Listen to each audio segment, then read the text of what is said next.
할렐루야. 잘 지내셨습니까? 예. 요즘에 또 코로나가 많이 유행을 하는 것 같습니다. 여러분들 날씨가 더워지고 또 여러 가지 우리가 마스크 쓰기가 또 힘든 이 상황 속에서 여러분이 건강을 잘 지키시면 좋겠고, 또 우리 교회에도 하나님의 큰 은혜가 임하는 그런 여름철이 되면 좋겠다 생각이 되어집니다. 그런 은혜가 있기 위하여서 여러분들 믿음으로 나아가시는 귀한 시간 되시길 축원합니다. 오늘부터 우리가 마태복음을 강의하다 보니까 산상수훈을 우리가 이제 말씀을 듣길 원합니다.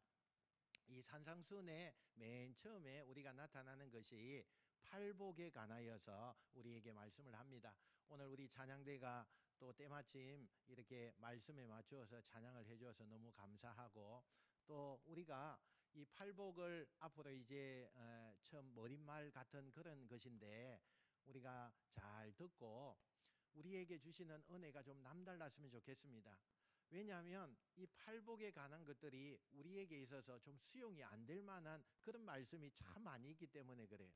오늘 첫 번째 우리가 이야기하는 가난한 자가 복이 있다, 이 말에 대해서도 잘 이해가 되지 않는 부분이기도 합니다. 그래서 우리의 마음의 장벽이 뭐 가난한 자가 어떻게 복을 받아, 뭐 그렇게 생각해 볼 수가 있는데, 오늘 말씀을 통해서 우리가 하나님이 주시는 그 은혜가 충만해지길 원하고, 또 우리의 마음판에 이 말씀이 잘 새겨져서 마음이 가난한 하여서 하나님이 주시는 복을 마음껏 받는 저와 여러분 되시길 축원합니다. 자, 여러분, 가난한 자가 복이 있다, 여러분 어떻게 생각하십니까? 만약에 우리가 이 글귀를 가지고 예수님이 이렇게 말씀하셨으니까 그 예수님의 말씀이 옳은 거다라고 확신을 하고, 그리고 거리에 나가서 믿지 않는 분들에게 이 말을 전하면 대부분의 사람들이 뭐라고 이야기할까요? 동의하지 않습니다. 어떻게 가난한 자가 복이 있어? 반발하게 될 겁니다. 설사 우리가 교회를 오래 다닌 분들 가운데도 이 말씀은 좀 쉽지 않아요. 어떻게 가난한 자가 복이 있다고 주님이 그렇게 말씀하십니까? 주님 가난해 보셨어요? 가난한 것이 얼마나 힘든지 아세요? 이렇게 질문하실 수 있는 분들도 있을 거예요. 왜 그렇게 되어지느냐? 이유는 우리가 아주 어릴 때부터 이 말씀이요, 하나님 앞에 복을 받는다라고 이야기할 때는 대부분의 부자를 생각하기 때문이에요. 여러분, 우리가 단적인 예로 우리나라 사람들에게 절규하는 가장 이상적인 행복한 인생이 되라고 할 때 제일 우리에게 무슨 말을 해주느냐 하면 부귀영화 누리십시오, 이렇게 이야기를 해요. 여러분, 여기에 부라고 하는 것은요, 재물을 이야기해요. 기라고 하는 것은 높은 지위를 가지고 있는 것을 이야기해요. 영화라고 하는 것은 여러분 어떤 거예요? 온갖 영광을 다 누리는 거, 그것을 말하는 거예요. 그래서 부귀영화 이렇게 말한다는 거예요. 그런데 이 부귀영화의 첫 번째가 뭐냐 하면 부자가 되는 거예요. 부자가 되는 것이 행복한 삶을 누리는 첫 번째 조건이다라는 것을 이 부귀영화라고 하는 이 단어 속에도 우리에게 알려주고 있는 거예요. 그러니까 우리가 신앙생활하는 우리들 마음속에도 언젠가부터 하나님의 축복을 받는 상징 중에 제일 먼저 되는 것이 뭐냐? 부자가 되는 거다, 이렇게 우리가 생각을 하고 있는 거예요. 하나님 앞에 복을 받는다 이렇게 이야기할 때는 무조건 부자가 되는 것이 복을 받는 것이다, 이렇게 생각하다 보니까 은연중에 우리도 자기도 모르는 사이에 이 부자가 되는 것이 복 받는 것이다라고 생각을 하게 된다는 거예요. 그런데 오늘 예수님께서 그렇게 이야기하죠. 가난한 자가 복이 있나니, 이렇게 이야기해요. 팔복의 첫 번째 계명, 상당히 넘어가기가 힘든 그런 한계에 우리가 와 있는 것을 보게 돼요. 근데 예수님은 무슨 의미로 복을 받으려면 가난한 자가 되어라 이렇게 말씀하시는 걸까? 도대체 예수님이 말하는 가난이라는 것은 무슨 뜻이고 어떤 진리가 담겨 있길래 어떤 원리가 그곳에 있길래 복을 받는다고 하셨고 이 복을 누리려면 어떻게 해야 되는 건지 사실 아주 우리가 많이 읽고 잘 아는 말씀이고 우리가 찬송도 하지만 굉장히 난해한 본문이다라는 것을 우리가 느낄 수가 있습니다. 이 본문을 풀어가려면 여러분 제일 먼저 우리의 생각을 좀 정리해야 합니다. 우리가 평소에 가지고 있던 그것으로 이 말씀을 풀면 안 돼요. 이 말씀은 예수님이 하나님이 주시는 말씀을 전하는 거거든요. 그래서 이 말씀을 제대로 풀려면 지금 우리가 가지고 있는 상식적인 것을 좀 깨고 예수님의 입장에서 하나님의 입장에서 우리가 이 말씀을 풀어야 된다. 이렇게 우리가 한번 생각을 해봐야 합니다. 가난한 자가 복이 있다. 이 굉장히 충격적인 얘기입니다. 그래서 기독교 2000년 역사 가운데 많은 그동안의 인물들이 나름대로 이 본문을 묵상하면서 가장 합리적인 이 본문을 풀어보려고 애를 많이 썼습니다. 그래서 다양한 버전들이 나와 있어요. 과연 가난한 자가 복이 있다라고 하는 이 말의 뜻이 뭘까? 도대체 이 말이 우리에게 상식이 안 되는데 이 말의 뜻이 도대체 뭘까? 그런데 여러분 이것은 어느 관점에서 보느냐 굉장히 중요합니다. 만약에 사회 운동가들이 볼 때 이 말씀은요 놀라운 말씀이에요. 여러분 이 사람들이 이런 식으로 해석을 한다 하면은 이 사람들 당시에는 우리가 사는 이 모든 사회는요 계층이 다 있어요. 가난한 사람이 있는가 하면 부자도 있고 중간층도 있고 그런 계층이 다 있다는 거예요. 이 계층을 구조적 문제로 보고 문제점을 지적하면 특히 이 가난한 자가 복이 있다라고 할 때 이 사회운동가들이 볼 때는 부자들을 비판하려고 하는 이 말씀이다 이렇게 해석을 한다는 거예요. 여러분 한때 우리가 신학을 공부할 때요 해방신학이라든지 민중신학이라든지 이런 것을 조금 접할 때가 있었습니다. 특히 예수님의 말씀을 그런 방향으로 보고 여러 가지의 다각도에 우리의 눈을 떠본다는 거죠. 이렇게도 보고 저렇게도 보고 또 신학적으로 우리가 정통적인 눈을 가지고도 보고 이렇게 여러 가지의 방향으로도 우리가 많이 봅니다. 그런데 신학적으로 예수님의 다양한 가치를 그렇게 접근하는 것은 동의가 돼요. 그렇지만 저는 이 성경 말씀을 그렇게 풀어가는 것은 동의가 되지 않는다는 거예요. 왜냐하면 예수님께서 이 땅에 오실 때에 목적이 있어요. 왜 예수님이 하나님이신데 인간의 몸으로 이 땅에 오셨느냐는 거예요. 왜 굳이 하나님이 인간의 모습을 가지고 이 땅에 오셔서 그 험악한 세상을 살았느냐는 거예요. 그것은 오직 한 가지 그 목적인 거 있어요. 그 목적이 뭐냐? 우리를 구원하기 위해서. 죄악으로 말미암아 지옥에 갈 수밖에 없는 우리를 긍휼히 여기시고 불쌍히 여기셔서 우리에게 구원을 주시기 위해서 하나님이시지만 인간의 몸을 입어서 우리에게 똑같은 인간의 모습으로 오셔서 그 구원의 길을 열어주셨다는 사실이에요. 그래서 우리는 어떤 말씀이든지 간에 심령의 관점에서 이 말씀을 풀어야 된다는 거예요.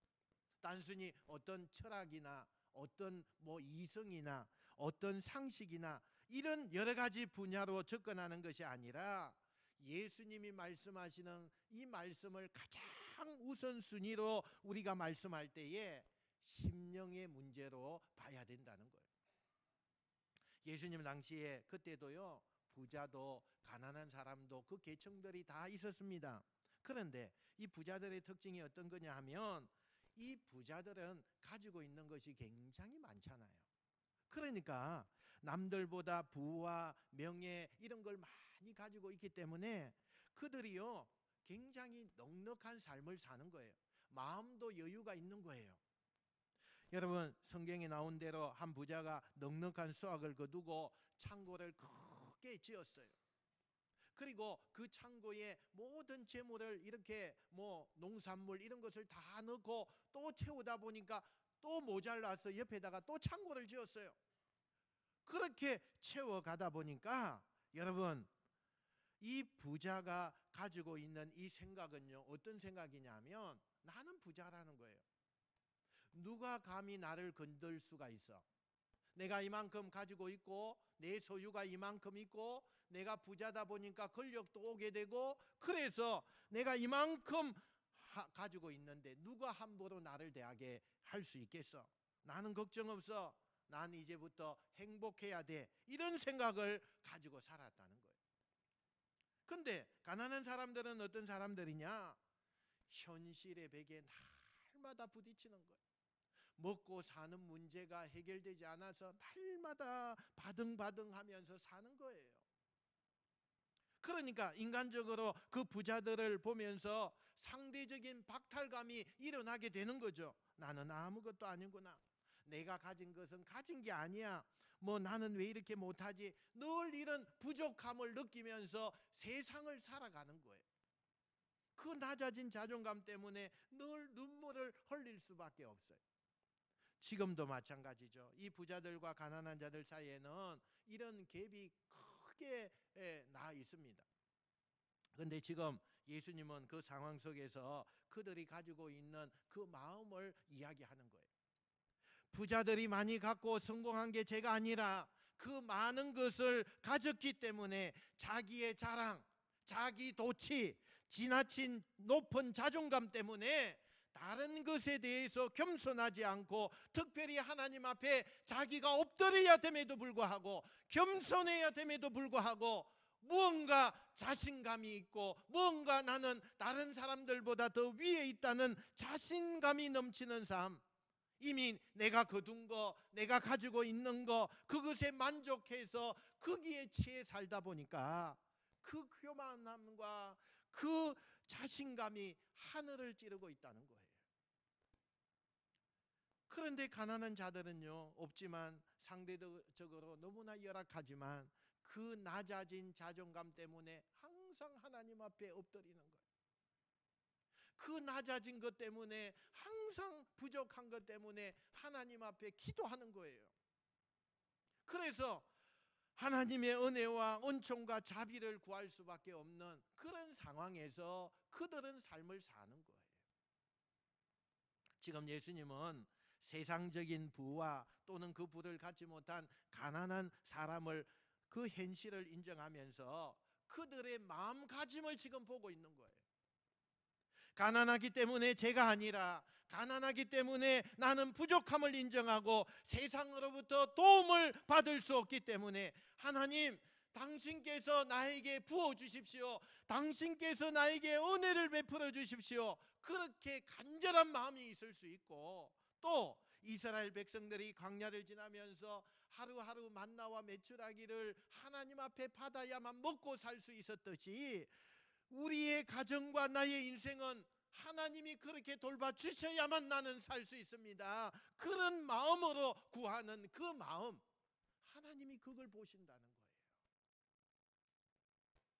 심령이 가난하기 때문에 천국에 합당한 복이 그에게 임하게 된다. 이 말씀을 지금 예수님께서 하시는 거예요. 여러분, 심령이 가난한 자는 복이 있나니 천국이 그들의 것임이요. 오늘 본문의 말씀이에요. 여러분, 이 첫 번째 복이 우리에게 놓칠 수 없는 복이 되시기를 주님의 이름으로 축원드립니다. 자, 그러면 예수님이 말하는 우리의 심령이 가난한 자가 되려면 어떻게 해야 되는 걸까? 도대체 예수님이 말하는 그 가난함, 심령의 가난함이라는 것은 뭘까? 여러분, 부자들은요, 언제 제일 자랑하고 싶을까요? 여러분, 부자들 어때요? 뭐가 제일 자랑하고 싶습니까? 여러분, 가진 것이 많으면 자랑하고 싶은 그 마음이 간절해져요.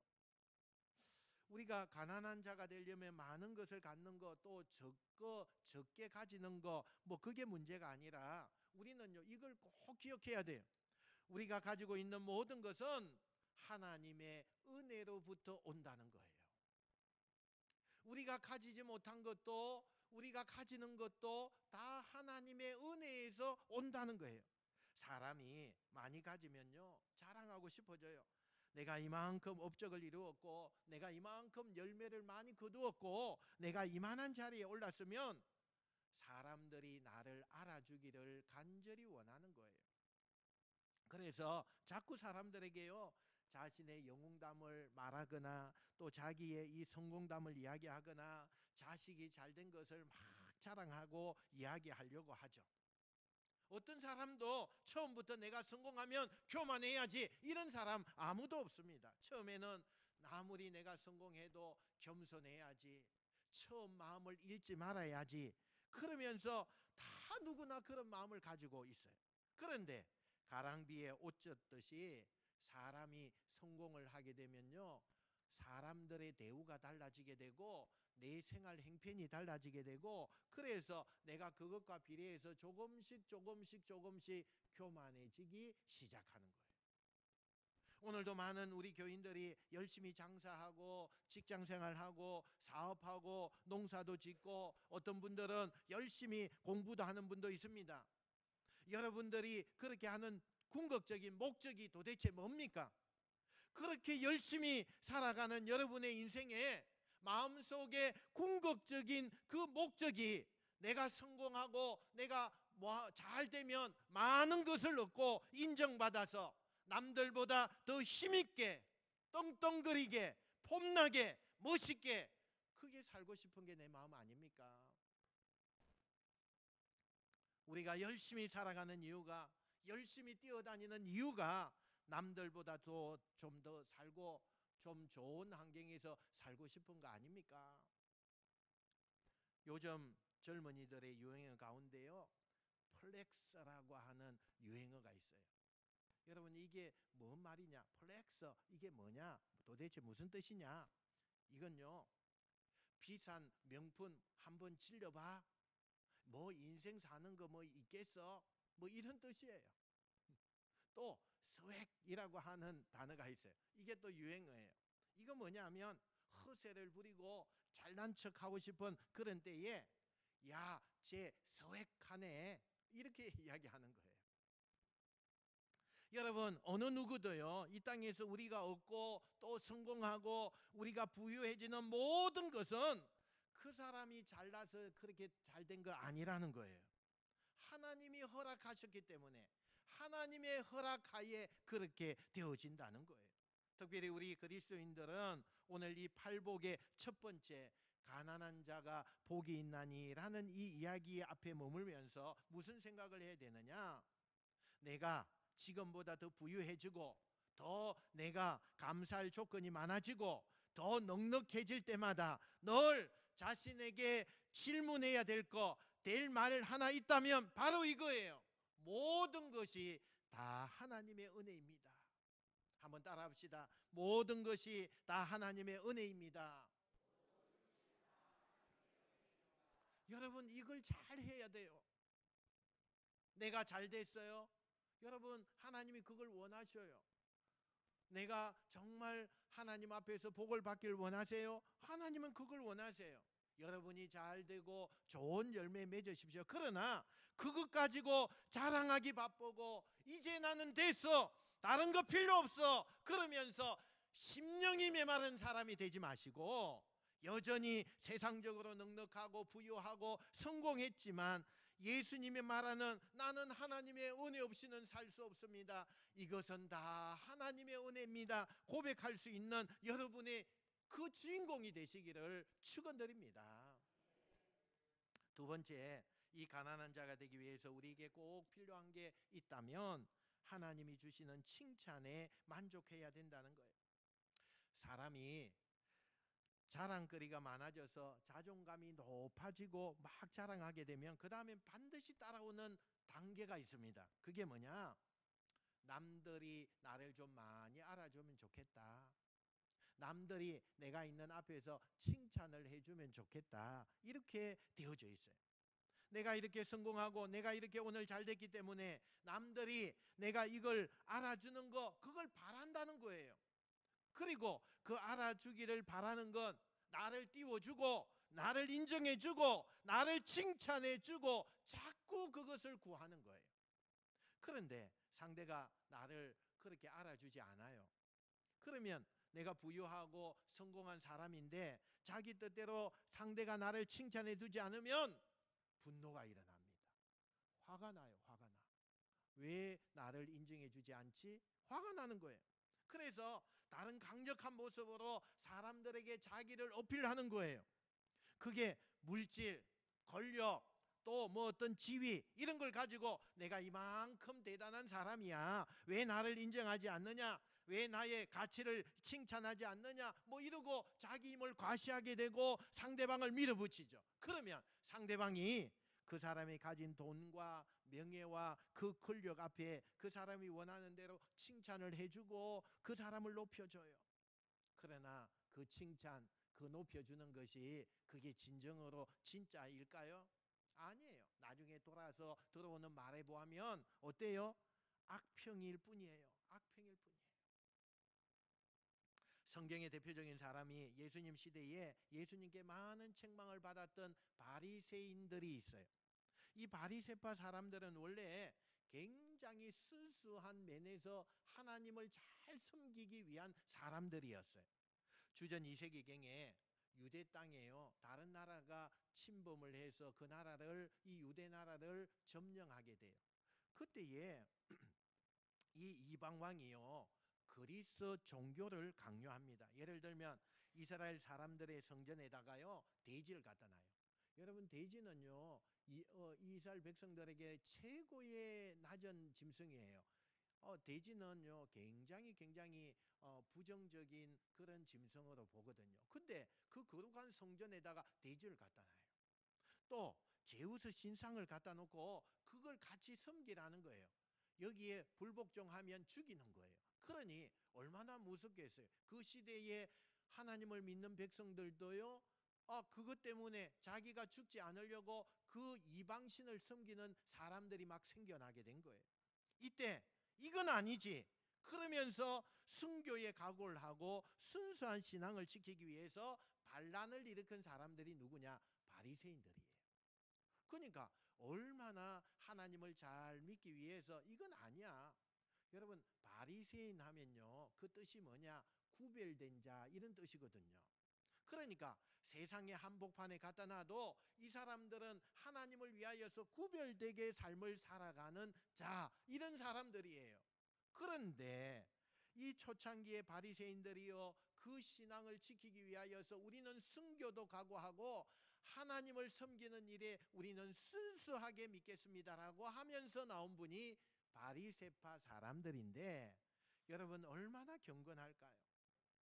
세상 문화에 거부하고 하나님이 주신 율법을 지키기 위해서 아무리 죽음이나 세상의 그런 무서움이 우리에게 다가온다 할지라도 그걸 마다하지 않고 거역하면서 그 말씀의 가치를 지키기 위해서 누구보다도 깨끗하고 거룩하게 살던 구별된 사람들이 이 바리새인들이었으니 그 시대에 얼마나 존경을 받았겠어요.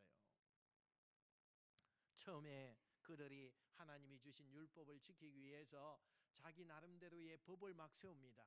하나님의 법을 세우기 위해서는 오늘날 우리가 가지고 있는 법들 있잖아요. 주일날에는 이거 하지 마라, 저거 하지 마라, 주일날에 해야 되는 것은 예배드리고 또 신방하고 이런 것만 해라, 우리가 이런 것도 있잖아요.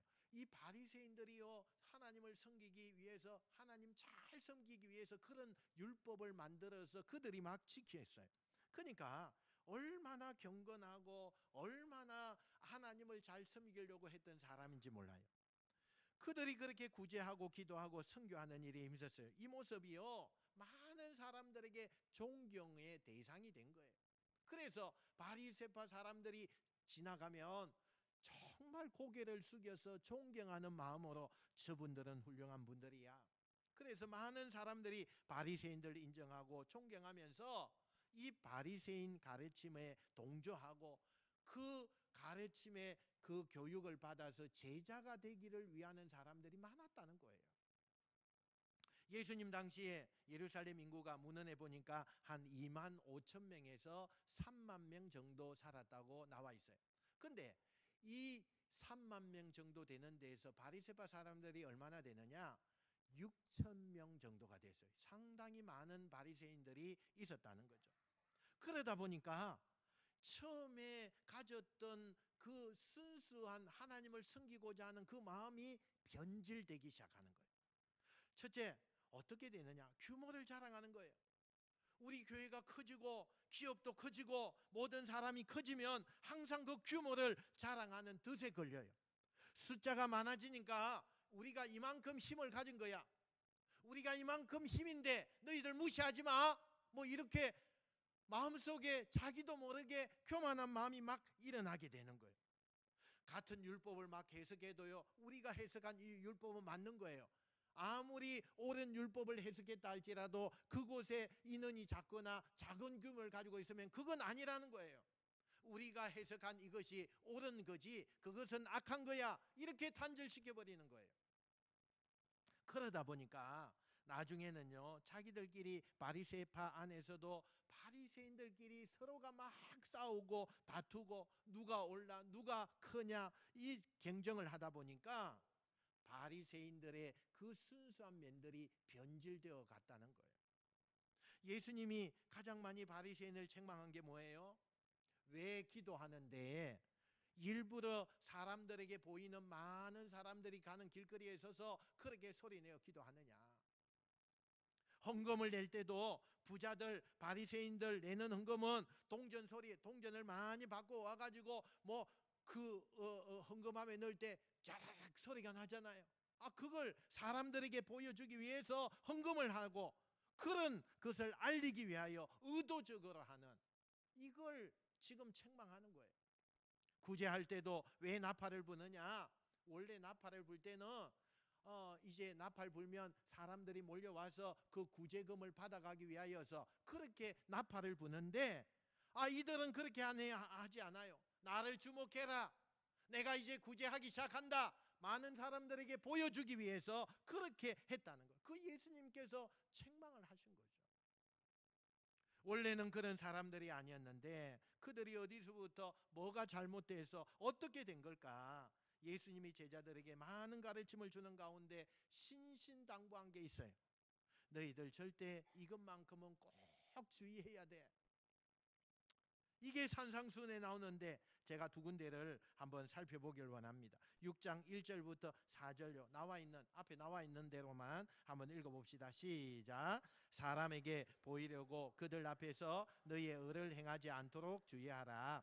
구제할 때에 오른손이 하는 것을 왼손이 모르게 하여 내 구제함을 엄밀하게 하라. 엄밀한 중에 보시는 너희 아버지께서 갚으시리라. 아멘. 16절부터 18절도요. 앞에 나와 있는 대로 한번 봅시다. 시작. 그들은 금식할 것을 사람에게 보이려고 얼굴을 흉하게 하느니라. 너는 금식할 때에 머리에 기름을 바르고 얼굴을 씻어라. 엄밀한 중에 보시는 너희 아버지께서 갚으시리라. 아멘. 여러분, 여기에 보면 반복되는 두 단어가 있어요. 그 첫 번째가 뭐냐? 사람에게 보이려고 그렇게 하지 말아라, 이렇게 말해요. 구제가 됐던 기도가 됐던 선교가 됐던 사람에게 보이려고 하지 말아라. 사람의 칭찬받으려고 그런 거 하면 안 된다, 그렇게 말해요. 여러분, 한번 물어볼게요. 여러분이 교회에 왜 나와서 예배 드립니까? 헌금은 왜 하세요? 여러분, 교회에 봉사는 왜 하시고요? 정말 예배 드리기 위해서 여러분이 얼마나 준비 많이 하세요? 그 위원들은 왜 그렇게 하세요? 어떤 분은 선교를 가시는 분도 있고요, 금식을 하는 분들도 있어요. 왜 하십니까? 여러분, 도대체 이거 왜 하세요? 다 우리가 뭐 이유가 있을 수 있어요. 그런데 가장 좋은 답은 하나님이 좋아서 하는 거예요. 할렐루야. 우리가 이렇게 하는 것은 하나님이 좋아서 하는 거예요. 내가 하나님이 좋으니까 기도도 하는 거고, 하나님이 좋으니까 교회에서 봉사도 하는 거고, 하나님이 좋으니까 헌금도 드리는 거고, 하나님이 좋으니까 선교도 하는 거잖아요. 하나님이 좋아서 하는 거예요. 그런데 지금 예수님이 말하는 것처럼 사람에게 칭찬을 받고 사람에게 보이려고 하지 말아라 라고 하는 이 말은 하나님이 좋아서 해야 되는 이 일들을 사람에게 보이려고 한다는 거예요. 내가 봉사하는 거, 내가 이만큼 봉사해, 내가 선교도 이렇게 갔다 와. 내가 이렇게 예배 드리는데 예배 안 빠지고 이만큼 내가 예배 드려. 사람에게 보이려고, 내 옆에 있는 사람에게 나는 이런 사람이야, 이걸 보이려고 뒤집어 말하면 뭘 말하는 거예요? 하나님을 이용하지 말라는 거예요. 내가 인정받고 자랑받고 싶어서 겉으로는 나 예배해, 나 이번에 금식해, 나 성경 통독해, 나 이렇게 선교도 다녀와. 이게 다 하나님 앞에 거룩한 봉사와 정말 하나님이 원하시는 것이지만, 사실은 의도가 하나님을 이용해서 남들에게 자기를 가시하고 인정받으려고 하는 그런 속사람이 안에 숨어 있다는 거, 그걸 지적하고 있는 거예요. 여러분, 하나님을 이용하면 안 돼요. 우리가 이 덫에 걸리면 절대 안 돼요. 저분은 참 이번에도 금식한데, 야, 이번에 헌금을 제일 많이 했대. 야, 저분은 저렇게 1년에 몇 번씩 선교도 다녀오고, 이게 그 사람이 자기가 하는 행위를 이렇게 사람들에게 그런 평을 받고, 그런 평을 받는 것 때문에 계속 그런 일을 한다면 하나님 앞에서요, 크게 잘된 것이 아니라 책망받을 일이 된다는 거예요. 그러면 누가 이렇게 질문할 수도 있죠. 자랑하려고 하는 게 아니라 내가 뭔가를 했는데 이것도 잘한 건지 아닌지 평가를 받아야 되지 않습니까? 최소한 기본적인 것은 알려야 되지 않습니까? 자랑이 아니라 우리가 이것을 기감해서 그럴 때마다 다른 분들도 좀 용기를 내서 이 일 좀 하게끔 해야 되지 않습니까? 이렇게 반론할 수 있어요. 근데 여러분, 걱정할 게 없어요. 오늘 두 번째 반복되는 문장이 뭐예요? 엄밀한 중에 보시는 내 아버지께서 갚으시리라. 혹시 사람들이 몰라주더라도 하나님이 아신다는 거예요. 하나님이 다 갚으신다는 거예요. 여러분, 사람은 어제 나한테 상을 줬다가도 오늘 뺏는 게 사람 아닙니까? 오늘 나한테 열광하고 나를 훌륭한다고 그렇게 말하고 막 쫓아오다가도 내일이면 돌아서는 게 사람 아닙니까? 그런데 하나님의 칭찬은, 하나님의 상급은 어제 다르고 오늘 다른 거 아닙니다. 하나님의 상급은, 하나님의 칭찬은 변치 않아요. 그래서 우리는 그렇기 때문에 사람이 아닌 하나님의 칭찬을 구해야 된다는 거예요. 현대인들이, 특히 교인들이요, 칭찬의 갈증을 넣고요, 목말라 있어요. 유명한 책 가운데 칭찬은 고래도 춤추게 한다는 말이 있지 않습니까? 칭찬은요 꼭 필요해요. 얼마나 좋은지 몰라요. 나쁜 거 아니에요. 그러나 그 선을 넘어서 자기를 과시하고 인정받으려고 칭찬을 구한다면 그건 완전히 기본 본질과 다르다는 거예요. 내가 이 교회에서 언제부터 이 교회에 내가 나왔는 줄 알아? 내가 이 찬양대 내가 언제부터 선 줄 알아? 나 무시하지 마. 나 이 교회에 큰 역할을 한 사람이야. 내가 이 교회에서 어떤 존재인지 감히 네가 뭔데 나한테 이래. 여러분, 이거 자랑이에요. 자랑이라니까요. 이 자존심에 붙들려서 하나님 나라의 상을 한 푼도 못 받는 사람들이 얼마나 교회 안에 많은지 몰라요. 오늘 본문에 예수님이 뭐라고 말했느냐? 이 땅에서 사람들에게 칭찬을 구해서 그 칭찬을 받는 것으로 끝나면 그 사람은 이미 여기서 다 상을 받았기 때문에 하늘나라의 상이 하나도 없다, 그 말을 하고 있는 거예요. 여러분, 사람이 몰라줘도 돼요. 은밀한 중에 다 보고 계시는 하나님, 그 하나님이 여러분의 마음도 여러분이 한 손이 하고 한 손이 모르게 하는 그 일도 다 알고 계십니다. 오늘 우리는 하나님의 칭찬에 목마른 사람이 돼야지 사람의 칭찬에 목마른 곳으로 끌려갔으면 안 된다. 심령이 가난한 자가 복이 있나니 천국이 그들의 것이며, 이 말씀의 거울 앞에 오늘 여러분 한 분 한 분 하나님의 축복의 말씀이 되시기를 주님의 이름으로 축원드립니다. 축원드립니다. 기도하겠습니다.